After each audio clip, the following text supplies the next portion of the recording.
Working in Australia's research organization was a really happy time for me during my life. I was heading a small team of researchers in the area of human-computer interaction.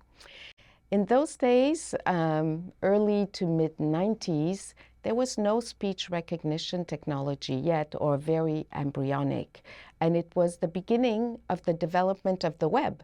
So my area, human-computer interaction, was focused on the design of graphic interfaces, what we take for granted today, like menus, cursors, the look and feel of the web. All those things were developed back then. In my research group, we were looking at task-based design, that is, making sure that software, or even hardware in some cases, is designed according to how people go about their tasks, how people decompose their task, what vocabulary they use to describe the elements of their tasks, etc. So those were early days. For example, I remember doing a study on the usage of what was then a new device, namely cell phones. How and why did people communicate with this new device? We also looked at the factors that shape, help, or hinder the adoption of new technologies, such as the cell phone, for example.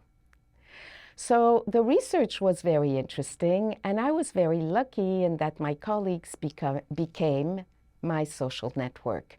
They were all recent immigrants like me. Australia back then didn't have a tradition of higher education, so if an organization was looking for PhDs or researchers, they had to come mostly from other countries. Many were from Asia, from Russia, from Europe and North Africa. And luckily for me, many were from French-speaking countries. 2 were from France, 1 was from Morocco, 1 from Algeria, and 1 from Andorra. So with the result that I was working in French most of the time, which is unexpected for someone who had just moved to Australia. For me, it was an added bonus which made my integration into Australia easier, smoother. When I moved back to Montreal, I worked for an American speech recognition company. Speech recognition technology had evolved tremendously between the time of my PhD in the early 90s until I moved back to Montreal in 2001. Just a few years, but leaps and bounds in terms of technology development. So this company I worked for did speech recognition systems. It is, among other technologies, responsible for Siri, for example, on iPhones.